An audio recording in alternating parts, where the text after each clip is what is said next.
In this video, we're going to talk about the misconceptions around launching a no-code app, specifically what you really do and don't need in order to successfully launch your app. Now, a lot of people get this wrong. They usually think they either need way too much or maybe they even launch just a little bit too early. But it's important you get this right because you want to get the right feedback when you launch your app so that you can take the appropriate next steps in order to start spurring growth with your app and really scale it from there. So we're going to break down what you really do and don't need in order to successfully launch your app. Now, first, if you're new around here, my name is Kristen, and I'm the co-founder of Coaching No Code Apps, where we help business owners and industry experts build custom apps to either start their app-based businesses or grow their existing businesses, all without coding and with no technical background required. So we're going to dive right into this and talk about these misconceptions. Now, what I'm going to do is share my screen, and we're going to jump over to the whiteboard here so that we can go through this. Now, the very first thing you really need to understand before you go any further is what you're launching and what your goal is. What your goal is with that launch. Now, this can seem kind of obvious, right? But before you go saying, I want to launch and make a bunch of money, let's get tactical and let's get a little bit more practical so that we can really lay this out in a clear way that's going to enable you to move forward towards that success that you're after. Okay, so the different things that you could be launching are really different phases of the same product.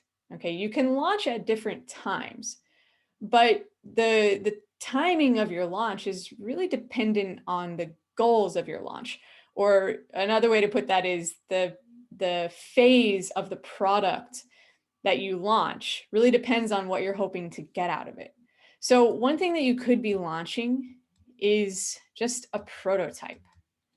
Now, a prototype, this is really just for demo purposes.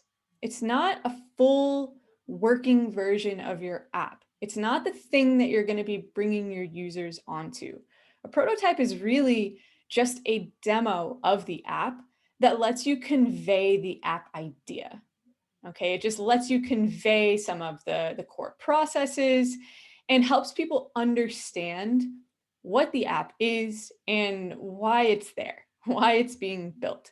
So with a prototype, if this is what you are creating and launching, and when I say launching, I really just mean showing it to other people or putting it out into the world in some way, shape, or form.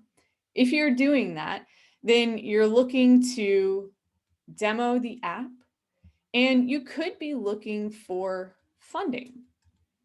So you might just be demoing this prototype in order to get validation of your app idea in the first place. So before you go and start building out the full functioning version, you might just create a prototype so that you can have some conversations with your target market and understand your target market better, or better validate your app idea. Okay, so that's a really great use of a prototype. And you might be going the path of seeking investment. So before you actually start developing the app, maybe you're looking for funding. Well, then you would need to create and release to the appropriate people a prototype in order to get that funding. Okay. Now, the next phase of the product that you might be launching is your MVP. Now, an MVP is a working product. This is a working application that you could technically bring users onto. And this is where a lot of people start. Now, an MVP is really for testing purposes. You're looking for feedback when you launch an MVP. So the goal is to get feedback. The goal is not to make a bunch of money right when you launch. Yes, that might be your ultimate goal. You might be looking to create a business so that you can transition away from your current career or maybe create a new income stream. Those might be your goals, but the goal of launching an MVP or a minimum viable product, so a more slimmed down version of your app, is really to get feedback. Okay. Get feedback on the functionality, get feedback on the core feature set, get feedback on how you can iterate it, how you can continue rolling out the app from there. So this is where a lot of people start. Now, you also could be launching a MMP. And this is a minimum marketable product. Now, you mostly hear or read about MVPs, about creating and launching minimum viable products. And that is where most people really should start, just in most cases. But some people want to go a little bit further, and before they really launch, they want something that's actually marketable. Now, in reality, an MVP and an MMP could be one and the same. It really just depends on your own perspective, but I'm separating them here because I think it's important to understand the goals of a very slight change in what this version of your app might look like. With an MMP, so something that's actually a little bit more marketable, something that you can, put out onto the market and start generating some buzz about and getting users onto. You're still looking for feedback. Okay, it's still one of your initial launches or a very early launch, but you're also, more focused on immediate growth. And I want to be clear that when you launch an MVP, right, when you launch here, it's not that you're not looking for growth, but you still need some really early feedback in order to further flesh out your app idea, your product. Some people, they already have a ton of validation for their apps. Maybe they're using their app for their own business, and so they're going to sell it to other businesses like theirs as well, or they're replacing software that they already use. And there are just different scenarios in which you might launch, or different scenarios in which you might have more or less validation, not just on the app itself, but even on just future feature sets. So there are some gray areas with this, but hopefully this is making some sense. So with an MMP, we're really looking at people who are just a little bit further. They still need the feedback, of course, because everybody needs feedback. You have to get that in order to grow and scale your app successfully. But you are just a step ahead, where you're already putting some marketing together. You're already in those later steps. Okay, so we're gonna break up our launch into these 3 stages. Now, we specifically work with clients who are looking to launch here. Okay, so they're looking to launch their MVP, their MMP. There's not a lot of variation between the two, so we're just going to lump these together here in talking about what you do and don't need for your launch. And we're going to dive into that now. So when you look at launching an MVP or an MMP, you're looking for feedback, you're looking to do some testing, and you're looking to then start growing from there. Now we're going to break down the things you really do and don't need for that. Okay, so let's break this up into 2 columns. Let's say over here, this is what you do need, and over here, this is what you don't need for these launches. Okay, so I'm just going to write up here. Remember, we are in this MVP, MMP sort of stage here. Okay, so the things you do need. We're going to start from kind of the start of the own process, or our own process that we use and that we guide clients through in developing apps. And that really starts at the database, right? Your database is what makes up the foundation of your app.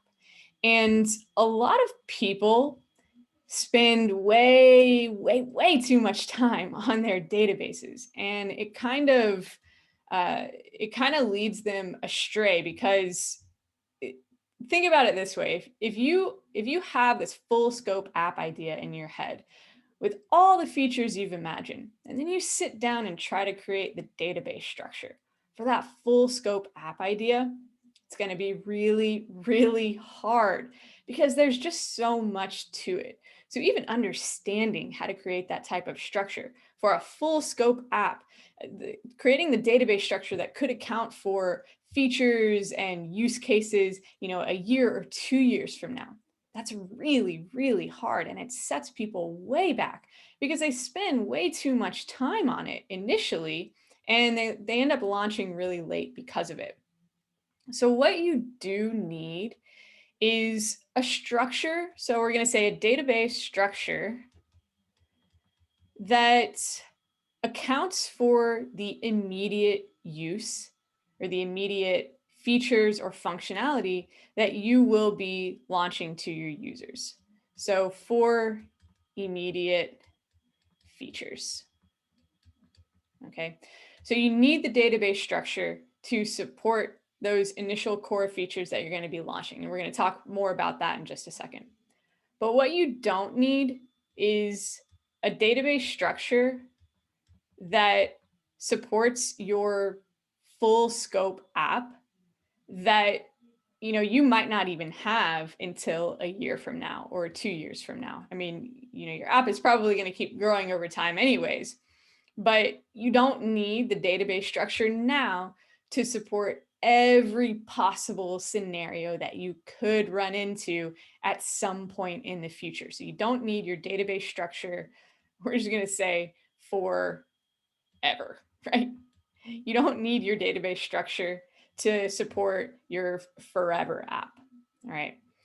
Now, the next thing, and this is where we jump back to talking about those core feature sets, you do need features that are going to solve the main problem that your app is being designed to solve. So you need features that solve the core problem.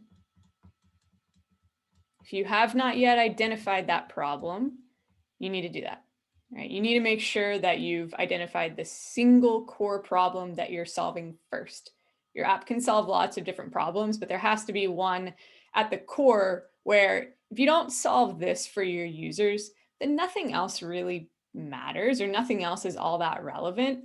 So you do need to launch with the features that solve that problem, but you don't need to launch with the features that solve all of the later problems or that are focused exclusively on user experience or the features that won't really be all that useful until you have a certain number of users on board.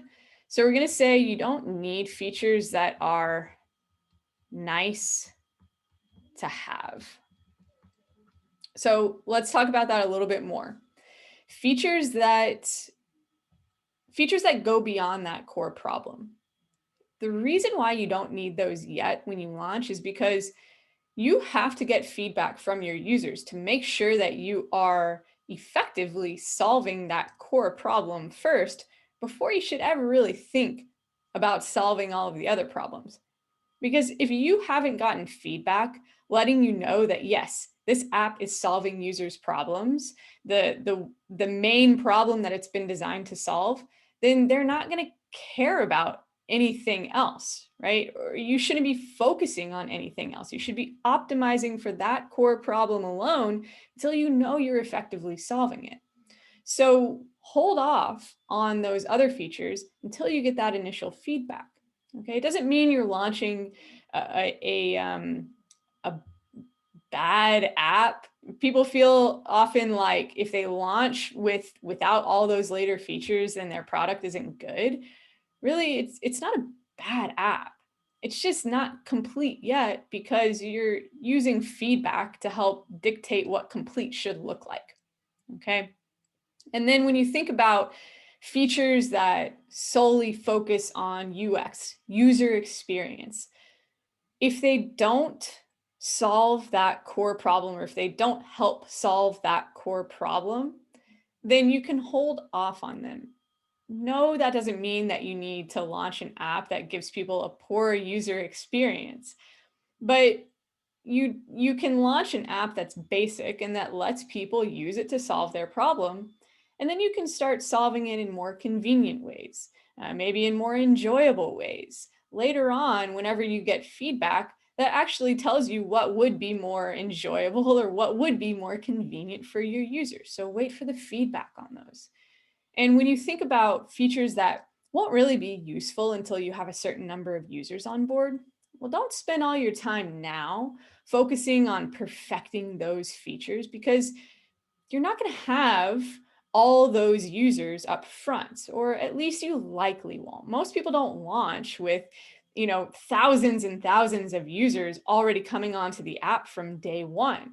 They take time to build up their user base. And so when you think about having big communities, features in your app that support big communities, forums, or even review features where, let's say you have a job platform and you have freelancers leaving reviews on companies and companies leaving reviews for freelancers. Well, if you don't have a certain number of users on your app, then those types of features just aren't really going to be that useful, because there's just not enough people to use them and to engage in them and to actually have them serve their purpose. So hold off on them. You don't need to launch with those features. You can add them in later, and that's okay. That's a good thing, because it's going to help you move a lot faster. All right, so the next thing that you do need is clear navigation. Okay. You need clear navigation, and that can relate to users moving from page to page in your app, or from group to group, or a combination of the two. That can relate to having a global navigation menu, for example. But you really just want to make sure that your app is structured in a way that lets users flow through all the different processes that you're creating, so that they can achieve the goal that they're after. They can achieve the outcome they're after. So you want clear navigation that lets them easily move from one process or one step to the next without them getting lost or without them getting confused, because you obviously want them to be able to finish the processes that they're coming on the app for. But what you don't need is fancy design. Okay. This one is really hard for a lot of people, because when you look at the apps that you use every day, apps that have probably been around for quite a while now, they probably look really nice. They look really sleek. They look really fancy. They're well designed. And so when you look at your app that you're starting to build and you think about launching something that doesn't look as good as the apps that you use, it can be hard to actually put it out there. But you have to remember that all the apps that you use or that you see and that you think look good, they all had a very initial launch, and they definitely did not look or operate the way they do today. Okay, so try not to compare your current situation and your current phase with another app's phase or situation after they've been around for 5 years, 10 years, or however long, right? Remember that it's a process and that it should be a process. You can get the feedback that you need, and you can even start the growth that you're after with your app just by having clear navigation. It doesn't have to look fancy. It doesn't have to look sleek. It just really has to work. Okay, your app just really has to be usable when it comes to things like design, right? Now, the next thing that you do need is just a basic way for your app to create and log in users. Okay, now this one's pretty straightforward. Your app needs to be able to actually create users and create them in the database and allow them to log in. But a lot of people go a little bit too far with this when they are looking to launch. And they start to add in lots of different ways to authenticate users. Maybe they add in 5 different social logins and all of these things to the login and registration process. You don't need all of the alternate logins when you're just launching for those initial testing purposes. In some situations, maybe you need one if your app is for something really specific and you just have to have that information. In most cases, you don't. Creating these alternative logins and these different authentication methods, well, that's really one of those nice to have features, right? It doesn't solve the core problem. In order to solve the core problem with your app, you need to create users, but you don't need to let them log in with Facebook, most likely, right? Again, unless you need to pull that information. And so really, this is just something that's more of a convenience factor. So to start getting the feedback, to start testing, you don't need to figure all of those out or put all of those into the app just yet. And this is a smaller one, but it can still help you move a lot more quickly with your app. Now, the next thing that you need is a way for your users to create, manage, and really just manipulate their data in your app, and for ways for users to interact with the different features in your app.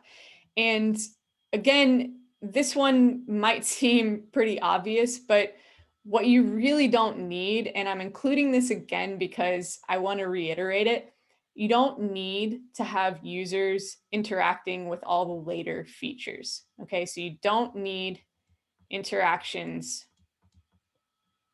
with later features because you don't need those later features yet. I'm saying it again because it sometimes this one needs repeating, and that's okay. I suffer from this problem myself, wanting to add in more cool features. It's hard not to because they're things that you're excited about. But in reality, you really just need for your users to be able to engage with those core features that solve that core problem. And you don't need to create anything beyond that point until you're getting feedback and until you're actually expanding the app with the data that you're pulling. Okay. Now, the next one kind of trips people up a little bit. When you are going through your initial launch, if you are launching to beta users, you may or may not be charging those beta users.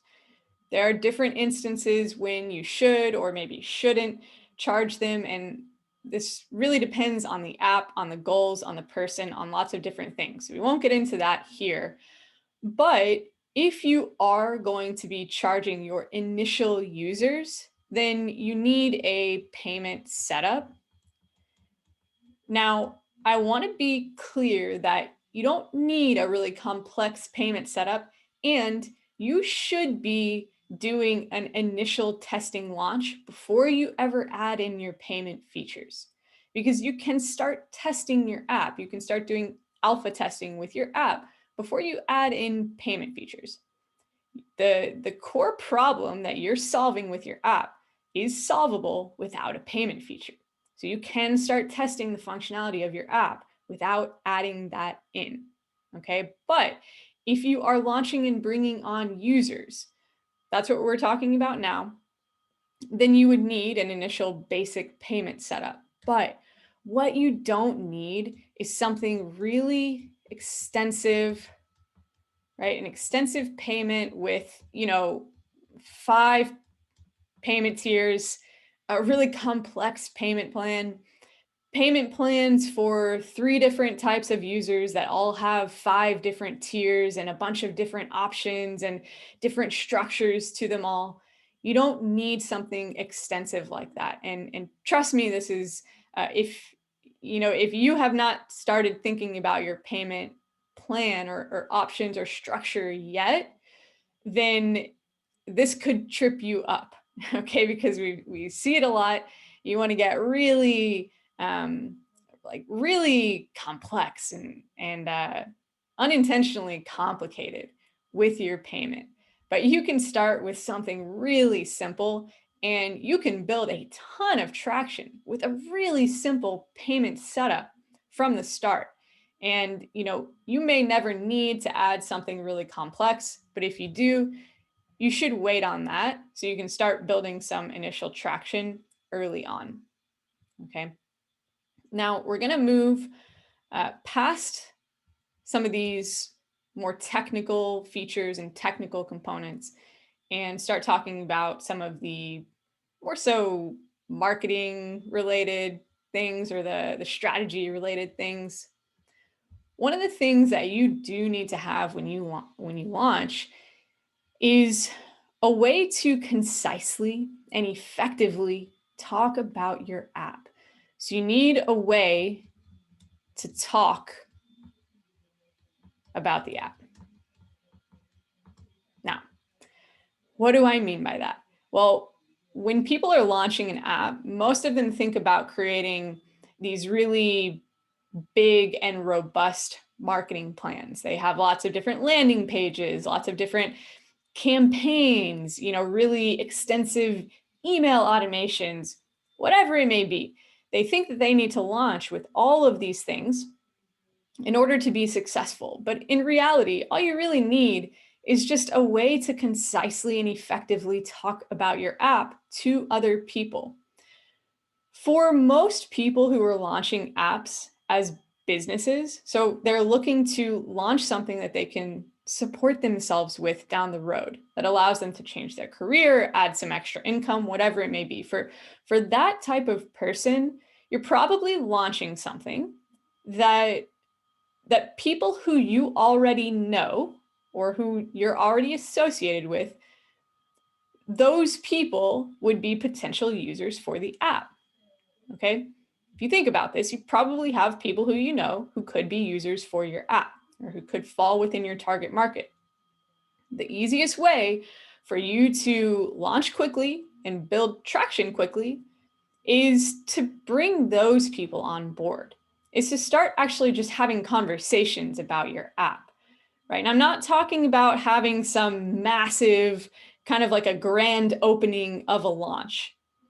I'm talking about more of a soft launch approach where you just build traction early on and quickly and grow from there versus holding out and pretty much having nothing until you have this one big grand slam of a launch. Okay, we're talking about the just kind of having conversations, reaching out to what we like to call your default users, your colleagues, your coworkers, your managements, your management teams, your contacts within your industry, other businesses, people who you can reach out to quickly without having to spend the next 3 months putting together a marketing campaign. All right, you can go ahead and start bringing these beta users onto your app just by having a conversation. So the flip side of that is what you don't need are, these big and complex ad campaigns, especially if you've never run an ad campaign before, or you don't even know how to set up a Facebook ad, for example. You don't need these really complex marketing strategies. You don't need a perfectly SEO, an optimized landing page that's ranking #1 in Google before you can ever launch your app. You don't need those things. Those things can come, but they all take time. In reality, you can be building traction right now without them. And so I encourage you to just start having conversations about your app. And to do so, you just need to have a way to talk about your app effectively. In other words, have a way to convey to people exactly why they should use your app and try to keep it simple if you can. Okay. Now, the next thing is you need a way to intake feedback. So you really just need feedback loops. When you're bringing these initial beta users onto your app, these test users, you're looking for feedback, right? That's that immediate goal that we talked about. In order to get that, you have to have a plan around how you're going to extract it and what feedback you're actually looking for. What feedback is going to make a difference for you? You need to have a plan for that going into this so that when your users do come on board, you can actually engage with them and you can actually achieve your goal of getting that feedback and getting feedback that's actually effective and that serves you and helps you grow the app. This can be really easy. It doesn't have to be complex. This can be as easy as having specific emails that you're going to send out so that you can get feedback at certain times. It could be Zoom meetings that are scheduled with some of these early beta users where you can get on and talk to them about the processes. You can do things like this that aren't really scalable, right? Big picture, they're not scalable, but for this early launch, they help you build traction quickly and early, right? And that's what we're looking to do. So make sure you have the feedback loops.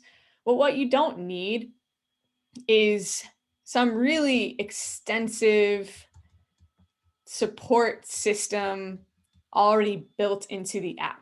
You don't need to automate support before you ever even have your very, very first launch. Most people are not launching to hundreds and thousands of users right out of the gates. Most people aren't going to do that. If you are launching to smaller beta groups, which is generally the case, then you don't need to build some automated support system into your app when you launch because it's not necessary, right? You can just launch sooner and build traction earlier by just having conversations with people at the start. And as you grow, you can add that support in.